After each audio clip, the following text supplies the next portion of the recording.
Alrighty, welcome to my song called Tasting Structures, and this will be a song in 3 verses. And I'm going to beg a little bit of poetic indulgence on your part and license on my part, because what I'm doing here is I'm bringing together 3 kind of big pieces into one bigger piece.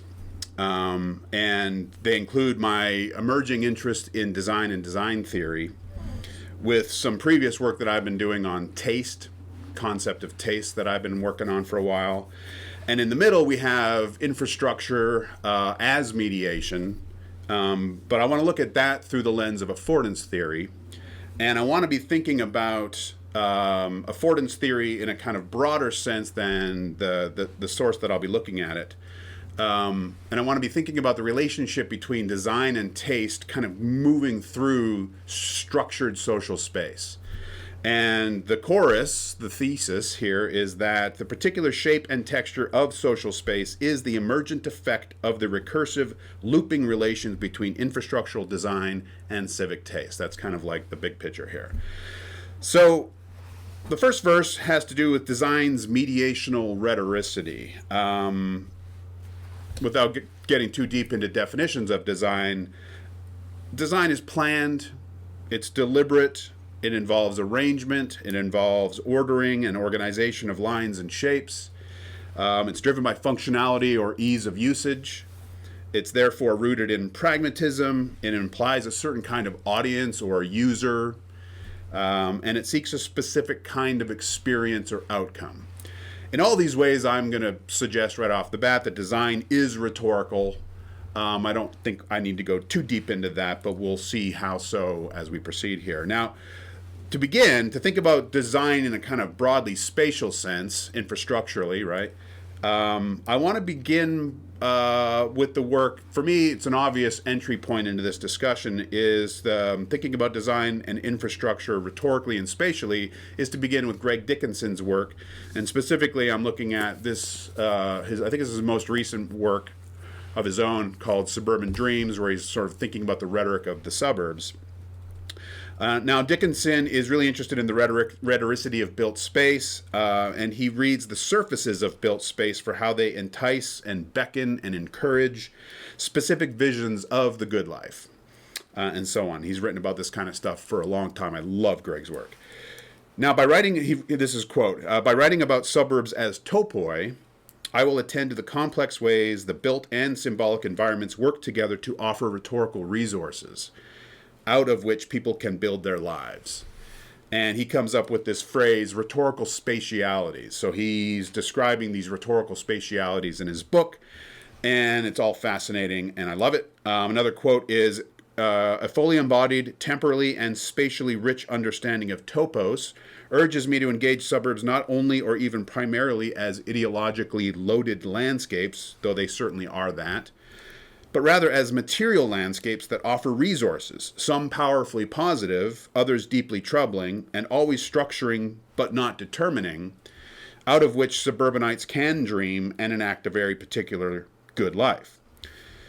And this is already starting to tip off where we're going to be going with affordance theory, because he's interested in the in-betweenness of landscape and living, right? User and design of landscape and user of dweller, let's say, right? He says again, quote, I am less interested in demystifying or debunking suburbs than I am in thinking carefully about how we might engage the suburbs, and more broadly the wide range of spaces of our everyday lives, more carefully, thoughtfully, and rigorously. Also good, he says, quote, spatial analysis demands attention to the ways everyday performances are constrained and enabled by life's material conditions. Right there, the language of affordances are quite present. He says, the modes by which power and resistance are arrayed across discursive and material landscapes, the means by which bodies come into contact, identities are performed, and communities are developed and dissolved. This is all really, rich stuff for the kind of questions I'm asking here. So Dickinson focuses on spatial design as the already spoken, the kind of the utter, the is of landscapes as we find them, right? Conceived, already planned, already built, and he's interested in material and symbolic, but it is sort of there, right? This approach is quite close to my own, except in this particular instance, I want to peek below surfaces and into material compositions, and I want to peek back behind the history of surfaces into the kind of the thinking of design and the planning of design itself. So to this end, I turned to a very fascinating project from the late 70s that my wife, who is a residential designer herself, she owns her own business here in Las Vegas where she designs high-end custom homes, and we've been having all these fascinating discussions about design and the purpose of design. And so she introduced me to this volume here called A Pattern Language. And this is from the late 1970s. And this is offering what I'm going to call a generative architectural grammar called the Pattern Language. So Pattern Language was written by Christopher Alexander, sort of the main author. He's the most known kind of person associated with this work, but also colleagues Sarah Ishikawa and Murray Silverstein. And this was published by Oxford University Press in 1977. And it's the second of 3 volumes. The first volume is called The Timeless Way of Being, and the third volume is called The Oregon Experiment. And I believe there's a campus in Eugene, Oregon, where these ideas were actually put into practice on that campus. I'd be curious to check it out.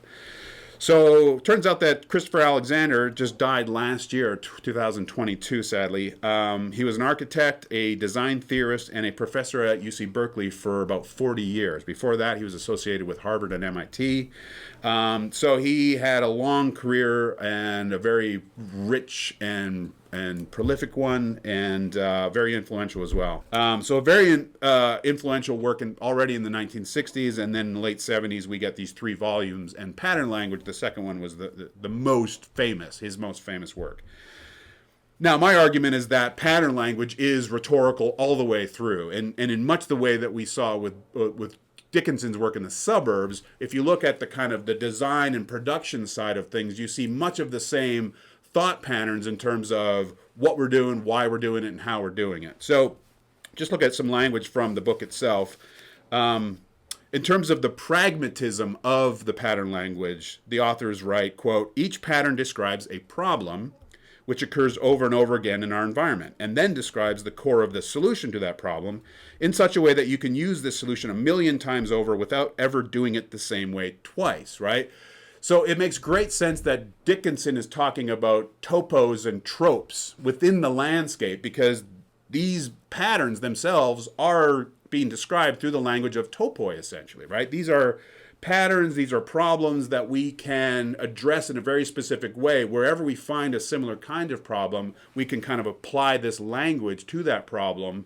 And it's a spatial problem and it's a design problem, but you can very, I think, fruitfully describe this as a kind of topo space, right? It's like, here is a generative site for the application of these design ideas.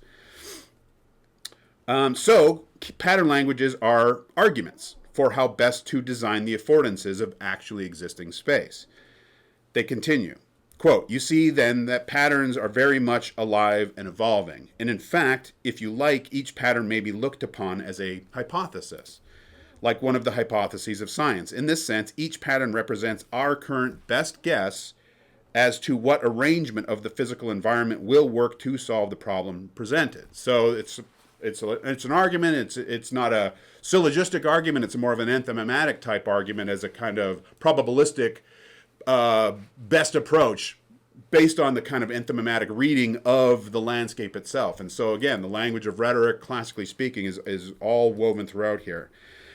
Now, each of the patterns, there are 253 patterns in this thick volume here. Each one of them is kind of is arranged the same way. And I think of these as like little mini essays, essentially, because they have, first of all, there's an image describing or sort of illustrating the typical kind of problem and solution we're talking about here. And following the image, you get there's a quick little kind of description of the situation or context, just kind of bringing you into the space. And then we get a headline or statement of the problem. So for example, pattern language number 8, which is called a mosaic of subcultures, right? How do you deal with all these different subcultures in an urban space? How can you maximize the kind of the creative richness of each subculture, but without kind of squashing all of the others? So, the quote, the problem here is the homogeneous and undifferentiated character of modern cities kills all variety of lifestyles and arrests the growth of individual character. After the statement of the problem, we get the body of the pattern. And again, I think of this as an essay. The body involves empirical demonstration. It involves explanation, justification. There's a heavy research focus. There's a lot of citations. They bring in the language of poetry sometimes. These are argument-rich kinds of efforts here. They're interpretive, they're values-laden, and they're demonstrative. So we get statement of problem, demonstration of problem, and then finally, we get a statement of the solution. And so each pattern ends with a therefore, right? Therefore, this is where they rationalize their solution to the problem. So I would argue that each of these patterns is developed through a thoroughly rhetorical exercise in gaining assent for the solution. I'm arguing, first of all, that these patterns are themselves rhetorical, and they operate when they are deployed in social space. They operate rhetorically in terms of creating arguments for how to live, right? But you can also just read this text as a text, and you can read it also as the rhetoric of the authors trying to convince an audience of the applicability and the usefulness of each of these 253 patterns. It's a fascinating work of rhetoric and poetics on its own. That just happens to be also highly practical and useful, and the proof's in the pudding. It has been used. In fact, pattern language was picked up by computer programmers after it came out, and it has been very influential in terms of Apparently, Wikipedia even used some of these pattern language insights in terms of dealing with different data sets and kind of stitching them together. I have other stuff in my talk here about pattern languages as assemblage and assemblage theory, and I have some other stuff that I'm not able to get to for time here, but in my paper I expect to go deeper in there. But I also wanted to talk about pattern languages as inventional, or this business of a generative grammar is how I'm thinking about this. So to quote again from the intro, they say all 253 patterns together form a language. They create a coherent picture of an entire region, with the power to generate such regions in a million forms, with infinite variety in all the details. It is also true that any small sequence of patterns from this language is itself a language for a smaller part of the environment. And this small list of patterns is then capable of generating a million parks, paths, houses, workshops, gardens, right? So it's a statement of typical problems that we find in space, urban space, regional space. We're talking about, the first pattern is independent region. That's pattern number one. And the final patterns in the 250s are things like pools of light, different chairs, ornament, warm color. So we're moving from the very broad down to the hyper-specific. But the point is that each of these patterns can be stitched together, right, as a series of assemblages, almost like Legos, right, except real life. And so it's generative, it's inventional, it's assemblage based in terms of each pattern can kind of get smashed together with other patterns, and you can kind of think about a poetics of built space coming out of these languages. And so I'm just completely fascinated by the kind of the rhetorical power of the pattern language project in terms of creating the actual affordances of built space as we encounter them. So let's see, it's fascinating to see how the poetics interwoven here with a grammar here, right? So we get this kind of endless generativity based on a kind of pliable set of structures. Let me move on here. So to sum up, the pattern language, the first verse here, pattern language helps us see structured social space as incipiently communicative on the low end and explicitly rhetorical on the high end, in the sense that the presumptions and values of specific designers are deliberately patterned into the material experiences of everyday space. The built landscape is a series of arguments, suggestions, proposals for how the built landscape is meant to be engaged, traversed, utilized, experienced, and hopefully enjoyed. So Dickinson is right on the mark when he reads built space tropologically and talks about rhetorical spatialities. This analytic approach captures the pattern sensibility of structural design and the resulting rhetoricity of material space, for what it encourages and discourages, for the connections it makes possible and forecloses, and for serving as the very medium through which social agents shape and are shaped by their surrounding structures. It is also worth recalling that Dickinson's ultimate focus is on how suburban dwellers engage with their built rhetorical surroundings. He does not want to insist that suburbanites are mere dupes of corporate marketing. He wants to think about these spaces as resources for life, right? That we do things with. They're available to us. They don't tell us or force us how to live.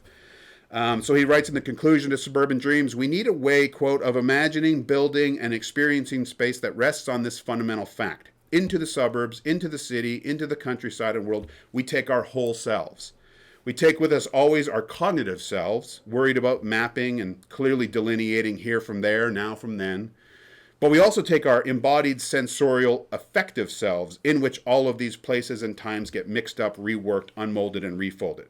I love this. So Dickinson is ultimately interested in the agential contact zone between rhetorical spatialities and a wholly embodied praxis.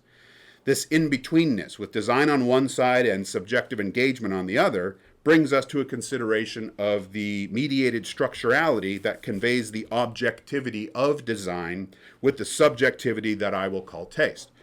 For this next set of considerations, we turn to affordance theory. Second verse, affordance theory. Now, the text that I want to feature in this consideration of design and taste, mediated infrastructurally, of course, is Jenny Davis's slender but scintillating book, How Artifacts Afford. And that comes from MIT 2020, which offers a robust and pliable method for mapping and analyzing the ways that material artifacts, she mentions objects and technologies, but I'm going to try to push this to think about extended structures, dispersed structurality, how they function as mediums of social practice and mobility. Now, her definition of affordance, she writes, quote, formally, an affordance is defined as the multifaceted relational structure between an object, technology, and the use that enables or constrains potential behavior outcomes in a particular context. That is, affordances mediate between a technology's features and its outcomes. Technologies don't make people do things, but instead push, pull, enable, and constrain.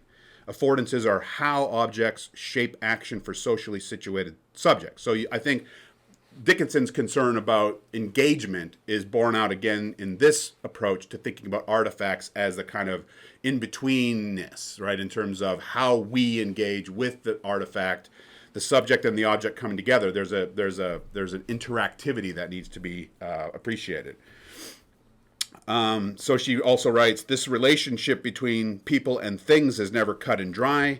Human-technology relations are a subtle dance. Let me emphasize that word, dance, for our purposes, rhythm, in which technological objects push and pull with varying degrees of insistence, while human subjects navigate with more and less motivation, creativity, and skill.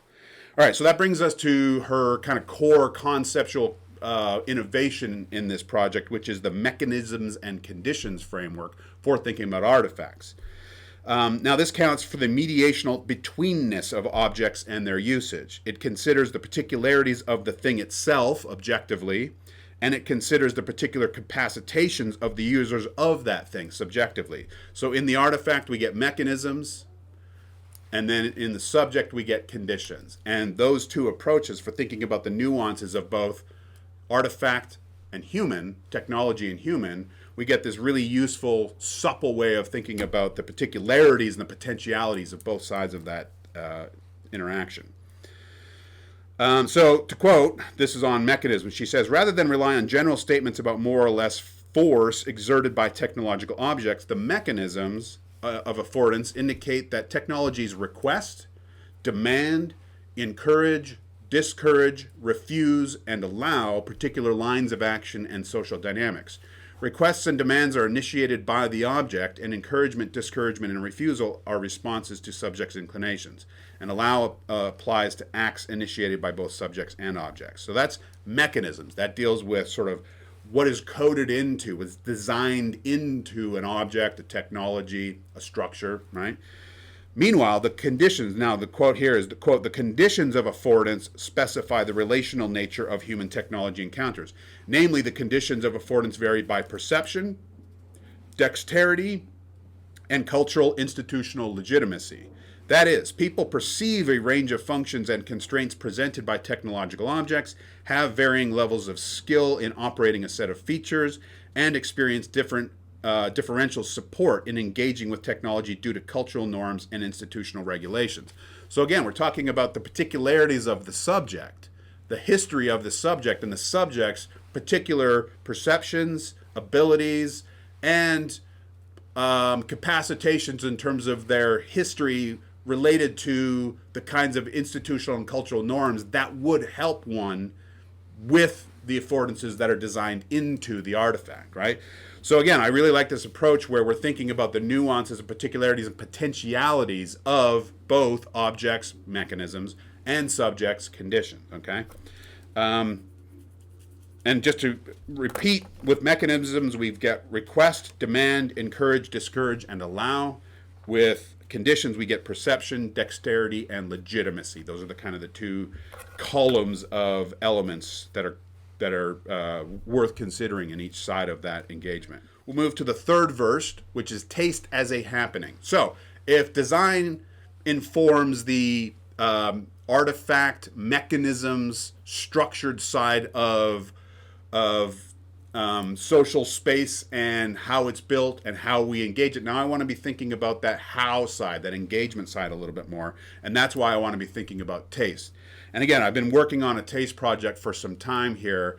And I'm drawing on some of the stuff that I've not yet published but hope to soon. So bear with me in terms of some of my my moves here, and hopefully it will make some sense. So third verse, taste as a happening. We have established the rhetoricity of design on the production side of things with pattern language and then with mechanisms. And we have, through affordance theory, established the rhetoricity of structure as the mediation of design. Finally, I wish briefly to examine the reception or condition side of things through the prism of taste. Now, my own work on taste situates this once hot concept, and by once hot I mean 18th century. No one's writing about taste, no one's talking about taste, but I'm fascinated by taste, and I want to kind of push it out there as an important concept within rhetoric. And I have a couple other projects coming out that'll hopefully make that argument. I want to situate taste as material, relational, prosthetic, in terms of informed and shaped by technologies of all kinds. It's recursive. There's a looping kind of effect. We send it out, it comes back. We taste it, we send it out, it comes back. And finally, emergent in the sense that things can change because of these experiences, right? So I postulate that taste describes an assembled happening. We've already talked about assemblages a little bit with these patterns, right? I'm thinking about the coming together of subjects and objects as a kind of an encounter. A double history. So I'm thinking about taste as a double history of both mechanisms of objects. And when I say objects, I'm talking about food, beverages. I'm talking about things that we consume that come to us as objectified out there in the world. We receive them. And we are the subjects coming together with these objects. And so I think about taste as this event, this happening, this coming together of the subject with all of their conditioned kind of particularities, right? Capacities, inclinations, moods. You know, we can do a deep rhythm and analysis. I actually have a big chunk in this where I'm drawing on Lefebvre's rhythm analysis, talking about tonalities and so on. And I would like to add that layer in, but I don't have time to do it right now. In any case, I want to establish the operations of taste as co-constituting the infrastructural terrain that we encounter every day. Taste is constrained by its surrounding structures and available objects and so on, and mediations, but it also affects and shapes them in turn, right? It's this dancing relations between design, structure, taste, engagement. But the moment of taste for me is where these worlds come together, that kind of like happening, that event. So that's the recursive part, and taste for me is shaped and constrained by any and all prostheses, by which I mean technologies, infrastructures, anything that kind of helps and goes into the shaping and forming of that which we consume and engage with. You can never step in the same river of taste twice, so to speak. Even mass market products will differ in their repetitions. I encountered this, unfortunately. I went over to Vietnam. I'm going to talk about Vietnam next. And I went there and I ran out of shampoo. And I didn't really see anything that made sense. And so I ended up buying the same shampoo. I found the same one that I buy here back at home. I ended up spending a ridiculous amount in terms of Vietnamese dollars. It was like $20, which is more than I spend here. And so it's an insane amount over there. But I wanted my hair product. And I opened it up, same bottle, same exact sort of packaging and everything. Looked identical, but it smelled different and it behaved different because it was a different set of ingredients coming from different parts of the world, probably a different recipe. Who knows, right? But same, but very different at the same time. And taste for me is describing that particular fleeting momentary event where subject and object are coming together in an act of consumption. Everything is hyper specific to that particular moment, and taste describes that moment. All right, so briefly, I have an example of being in Vietnam last summer, and I want to talk in particular about District 4 in Ho Chi Minh City or Saigon, which is where I spent my first leg of my journey. So I spent 2 months traversing Vietnam last summer 2022. And my goals were simply to immerse myself in the culinary traditions of the country's 3 major urban regions. So in the south, in Saigon, I just say Saigon for brevity's sake. In the middle, in Da Nang, and I spent a little bit of time in Hoi An as well, but Da Nang sort of the major city in the middle. And then in the north, in Hanoi. 2 months, covering as much ground as I could, but on foot. Why on foot? Because I wanted to. I like walking. I like exploring the city as a kind of flaneur. Walking. It's good exercise. It feels enlivening. It's a nice pace for me, at least, to experience and explore new spaces, right? So that was it. I ended up putting on about, I think I calculated walking about 200 miles in that 2-month period, because every morning I would just get up and I would have a destination. It was all food related.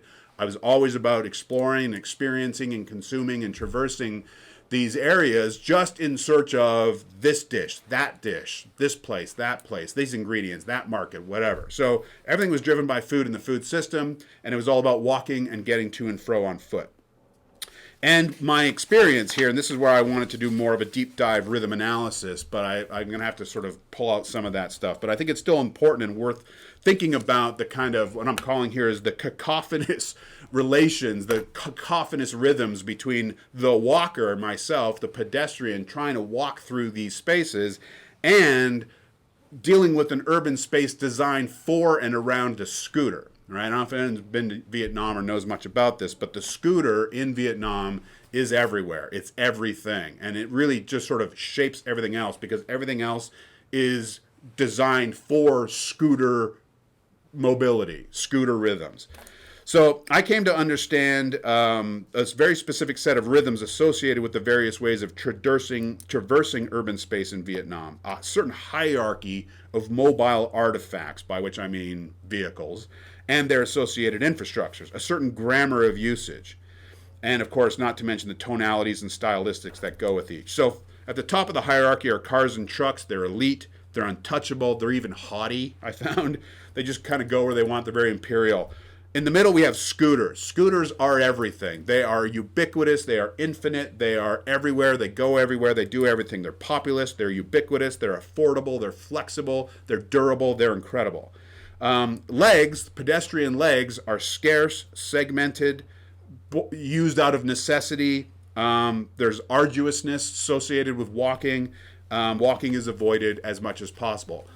The weather is very oppressive in Vietnam, especially when I was there in the summer. It's hot, it's humid, it's sunny, it's pounding on you. I was kind of stupid for walking as much as I did. I just wanted to walk. But the affordances of the landscape resisted me at every turn, right? There's a strict hierarchy governing the rhythms of mobility in Vietnam's urban spaces. Cars and trucks have absolute right of way at all time.